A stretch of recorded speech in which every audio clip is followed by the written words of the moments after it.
जी बिस्मिल्लाहिर्रहमानिर्रहीम अस्सलामु अलैकुम वरहमतुल्लाहि वबरकातुहू। मेरा नाम है डॉक्टर मोहम्मद मुज़म्मिल हसन। एक नए सेशन के साथ आपकी खिदमत में हाजिर हैं। आज के सेशन में 4-5 चीज़ों पे बात करेंगे। नंबर 1, जानवर बच्चा देने के नज़दीक हो तो क्या उसको वंडा देना चाहिए? गर्म तो नहीं होता, गर्मी का मौसम आ गया।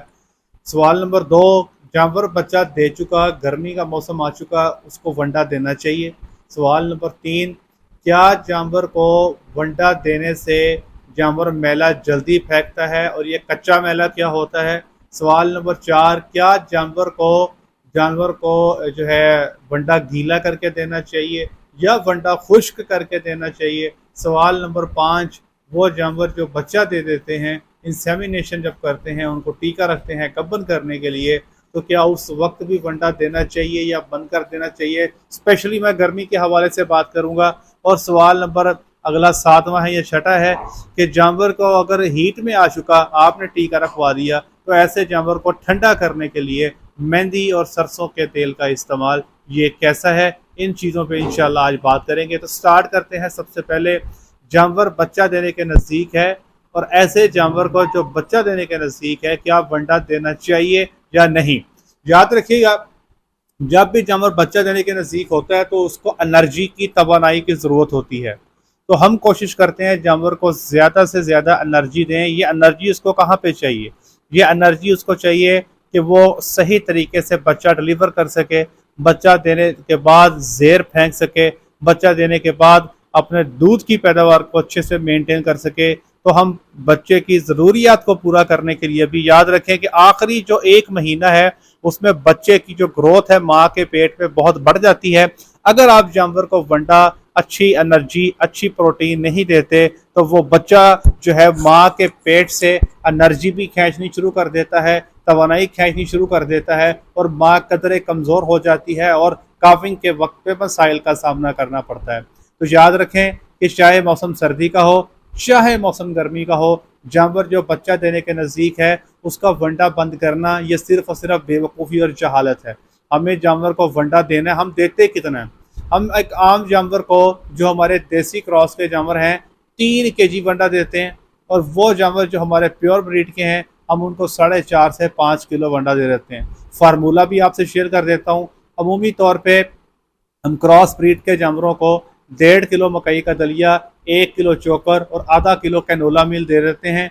और जो हमारे प्योर ब्रीड के जानवर हैं उनको 2.5 किलो मकई का दलिया, 1 से 1.5 किलो चोकर और 1.5 किलो कैनोला मील दे देते हैं। तो ये हमारी टोटल डाइट होती है और साथ में साइलेज का इस्तेमाल किया जाता है। अब जानवर ने बच्चा दे दिया तो क्या जानवर को वंडा देना चाहिए? तो ये समझे इस बात को कि बच्चा देने के बाद जानवर जो है दूध की पैदावार शुरू कर देता है। जब वो दूध पैदा करेगा तो साइंस ये कहती है कि शुरू के दिनों में जानवर जब दूध देता है तो शुरू के दिनों में दूध की फैट और दूध के अंदर पाए जाने वाले अज्जा वो ज़्यादा मिकदार में होते हैं। जैसे जैसे जानवर को दूध देने का टाइम बढ़ता जाता है, बच्चा दिए टाइम बढ़ता जाता है, दूध की फैट निस्बतन कम होती जाती है। तो उस वक्त जब जानवर की दूध की फैट ज़्यादा है, जानवर को ज़्यादा एनर्जी, ज़्यादा प्रोटीन चाहिए। और याद रखें, चूँकि जानवर दूध दे रहा है, अमूमी तौर पर जानवर माइनस जो नेगेटिव एनर्जी है उसमें चले जाते हैं, जिसकी वजह से उनको बहुत सारे मसाइल का सामना रहता है, जिसमें सबसे बड़ा मसला कमज़ोरी का होना, दूध का कम हो जाना, जानवर का बैठ जाना और जानवर का प्रॉपर टाइम पे हीट में ना आना, ये सारे मसाइल हैं। तो इनका एक ही हल है कि आपने जानवरों को प्रॉपर टाइम पे मुनासिब वंडा, मुनासिब एनर्जी और प्रोटीन का लाजमी देना है। जानवर का वंडा बंद नहीं करना। लोग बड़े शौक से क्या बताते हैं कि साड़ी मझ बड़ी चंगी है जनाब, बगैर वंडे के ये इतना दूध देती है। तो भाई मेरे, ये आप जुल्म कर रहे हैं। अगर आप उसको वंडा देंगे तो जितना दूध की पैदावार अभी आप उससे ले रहे हो, उससे ज़्यादा दूध की पैदावार आप उससे आराम सुकून से ले सकते हैं और आपका जानवर भी इंशाअल्लाह अज़ीज़ सेहतमंद रहेगा। नंबर 3, क्या वंडा खिलाने से जानवर मैला फेंकना तेज़ कर देता है या फिर मैला नहीं फेंकता? और ये कच्चा मैला क्या होता है? हमारे यहाँ कुछ लोग ये ट्रेंड बना चुके हैं कि बच्चा देने के बाद पहले 10 दिन के अंदर अगर जानवर मैला फेंकेगा तो वो कहते हैं कि इसने कच्चा मैला फेंकना शुरू कर दिया। तो ये गलत है।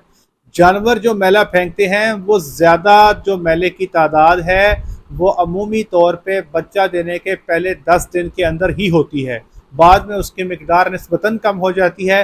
कुछ जानवर बहुत ज़्यादा मैला फेंकते हैं, कुछ जानवर थोड़ी मिकदार में मैला फेंकते हैं, तो इसका भी वनडे के साथ लिंक ना करें।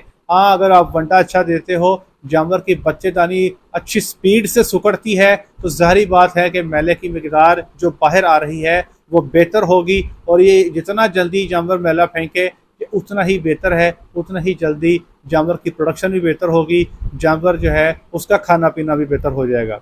सवाल नंबर 4, क्या जानवर को खुराक गीली करके दें या जानवर को खुराक हम सूखी दें या खुश्क दें? देखिए, हम जब TMR बनाते हैं, TMR से मुराद के हमारी जो TMR वैगन है जिसमें सारी चीज़ों को मिक्स किया जाता है, साइलेज को, तूड़ी को, आपके सब्ज़ चारे को, वनडे को, तो उसमें हम 1% तक जो है पानी बीच में शामिल कर लेते हैं। लेकिन अगर आपका जानवर, ये आपने देखना है कि आपका जानवर शौक से क्या खाता है।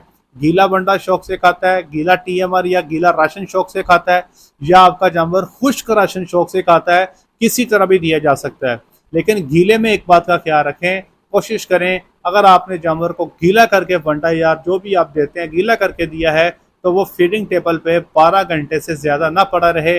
12 घंटे के बाद उसको ख़त्म हो जाना चाहिए, ताकि उसमें गीलेपन होने की वजह से फंगस और बाकी चीज़ें जो है, अगर वो ज़्यादा देर तक 2-3 दिन तक पड़ा रहेगा तो उसमें फंगस के आने के इम्कानात बढ़ जाते हैं। तो ये गीला वनडा और खुश्क वनडा, इसके हवाले से भी ये बात आपको क्लियर कर दी। अब आज जानवर ने बच्चा दे दिया, जानवर को आपने टीका रखवा दिया, हीट में आया, तो क्या उसको वनडा देना चाहिए? खालिस वनडा देना चाहिए। अगर तो आप रोटी के टुकड़े डाल रहे हो, बनोले की खल डाल रहे हो, तो ये बेशक जानवर को आप किसी भी टाइम ना डालें। टीका रखवाया है तब भी ना दें, टीका नहीं रखवाया तब भी ना दें। रोटी के टुकड़े अगर बिल्कुल घर के हैं, साफ़ सुथरे हैं, सुबह के बारे पड़े हुए हैं या 1 से 2 दिन पुराने हैं, तो वो डाले जा सकते हैं, उनका डालना बहुत बेहतरीन है।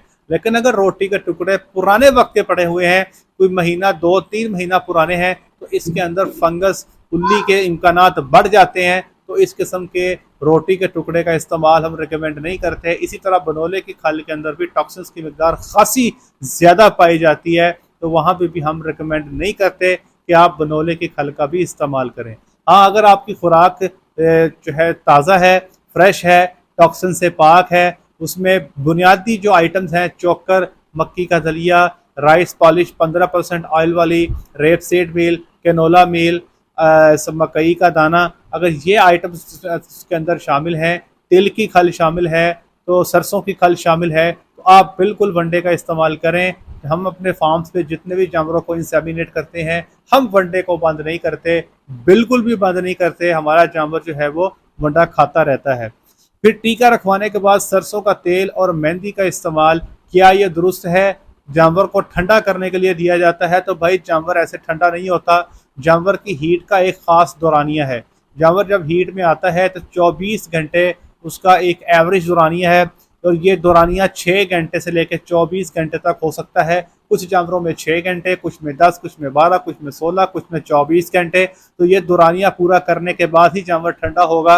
आपके तेल और मेहंदी देने से सिर्फ आपका खर्चा तो होगा, लेकिन आपका जानवर अपने टाइम पे ही ठंडा होगा। इस बात को जहन में रखें। और आखिरी सवाल, जानवर को टीका रखवाने के बाद क्या खड़े रहने देना चाहिए? क्या उसको बैठने से रोकना चाहिए? क्या जानवर पेशाब करने लगे तो उसको चुंडी भर के ऊपर से उसका पेशाब भी रोक देना चाहिए? तो ये सारी बातें गलत हैं। अगर जानवर को टीका रखवा दिया है, वो उसके बाद बैठ चुका है, तो उसकी कोई परेशानी की बात नहीं है, क्योंकि टीका जो है डॉक्टर साहिबान बच्चेदानी के अंदर रख के आते हैं और जानवर के अंदर टीका रखते हैं। तो टीके के अंदर पाए जाने वाले जरासीम जो हैं वो कम से कम 10 मिलियन होते हैं, जो कि 1 करोड़ के बराबर हैं। टीका जो आप रख के जाते हो तो 1 करोड़ जरासीम आगे पीछे तमाम डायरेक्शंस में जाते हैं। जानवर खड़ा भी रहे तब भी कुछ जरासीम बाहर आ जाते हैं और कुछ आगे चले जाते हैं। तो जानवर को खड़ा रखना ये किसी किस्म की अक्लमंदी नहीं है। जानवर को टीका रखें, वो सुकून से बैठना चाहता है तो उसको बैठ लेने दें, इसमें कोई मुज़ायके वाली बात नहीं है। इस चीज़ पे मैं पहले भी बारहा अपने चैनल पे बात कर चुका हूँ, लेकिन चूँकि सब्सक्राइबर न्यू ऐड होते जाते हैं रोज़ाना की बुनियाद पे, तो उनके लिए मैंने ये तहसील जो है आज दोबारा रिकॉर्ड करवाया है। उम्मीद है कि इस सेशन में आपके बहुत सारे जो कॉन्सेप्ट हैं, जो नज़रियात हैं, वो दुरुस्त हुए होंगे। आज के लिए इतना ही। अपना ख्याल रखें, दुआ में याद रखें, 5 वक्त की नमाज बाद जुमात अदा करें। अस्सलामु अलैकुम।